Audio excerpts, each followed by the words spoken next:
The following question reads that in which of the following molecules the central atom is not sp3 hybridized? So focus on the word not sp3 hybridized.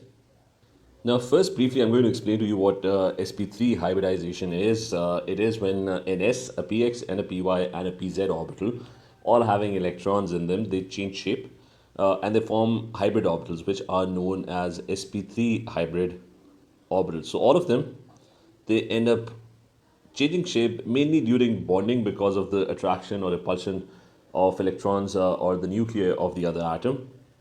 So over here you can see carbon's sp3 hybridization. Carbon had 4 electrons. It had an electron in each of these orbitals. So there was 1 electron each in all these orbitals.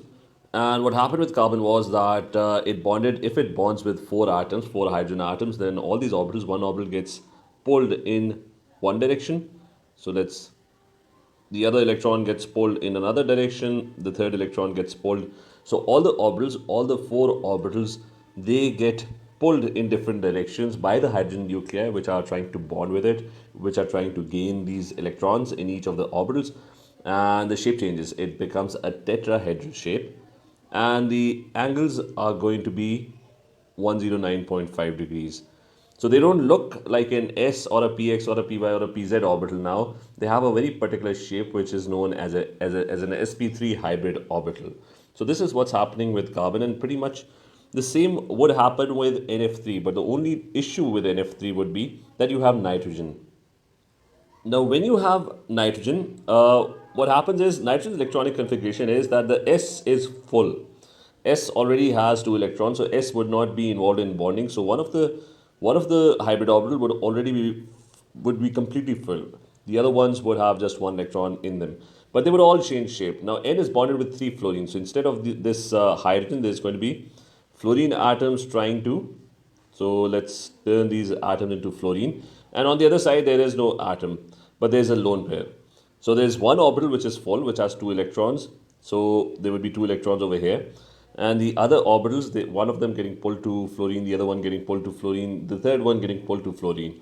Now the shape would not be called tetrahedral because this side, there's no atom bonded to it, so this side would not be considered as a shape. It would be considered a lone pair because the orbital is already full, so there's no atom bonding to it. So it's going to be called a pyramidal shape. So instead of being tetrahedral, the shape would change into a pyramidal shape, and the angle would slightly decrease. It would become 107 degrees. So that is what's going to happen when nitrogen is bonding, but nitrogen would also have a sp3 hybrid orbital. The shape of the orbitals would be exactly the same. It's the same very orbitals, except that one of them is already full from the beginning. So there's no atom bonding to it. And if you look at NH2 minus 1, now N has a minus 1 charge. Now in this case, N would have an extra electron. So what would happen with NH2 minus 1 is that another of the orbital would already be full because of the minus 1 charge. So two orbitals would already be filled.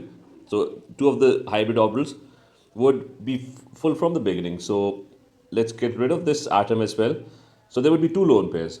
Two of the hybrid orbitals are already full, and two of the orbitals would be bonding with hydrogen. So over here, instead of the fluorine, there's going to be hydrogen over here and a hydrogen atom over here.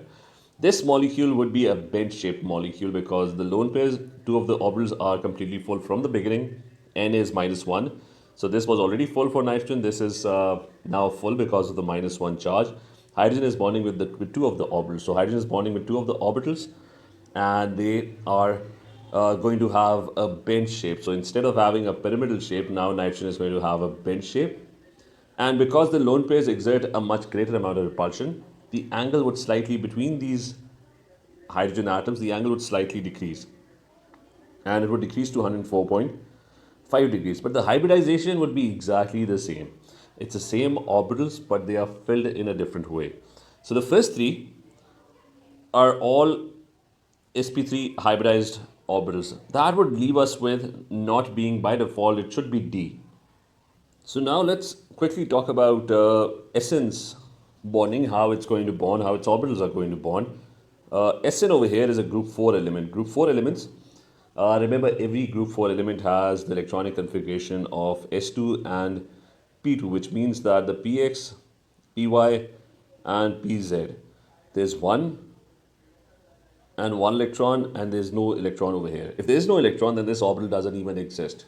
So you're basically practically dealing with three orbitals. So there's s orbital, there's px, and there's py orbital. Now in SnCl2, what happens is that Sn is going to be sp2 hybridized. What that means is that there is going to be an Sn atom. Two of the orbitals, these are empty orbitals, so they're going to bond with the chlorine. So one chlorine bonding with it, one chlorine bonding with it. So one of the electron over here would get stretched to or get closer to one of the chlorines and bond with it. The other orbital with its electron is going to get stretched and bond with the other chlorine. And there's going to be a lone pair on one side. So one side, there's going to be a lone pair on one side. So this is a trigonal planar arrangement, and this is sp2 hybridization because 1s and 2p's are going to hybridize. That would result in the formation of 3 sp2 orbitals. You already had 3 sp2 orbitals, but now the shape has changed. So it's going to be trigonal planar,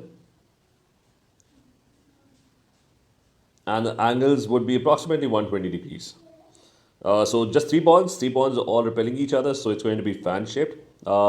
On one side there's no bond, there's actually a lone pair, so that is not going to be counted in shape. So instead it's not going to be called trigonal planar, but instead it's going to be called a bent shape, because this would be counted as a shape. This side there's nothing existing on that side, there's just lone pairs over there, there's no atom bonded to it.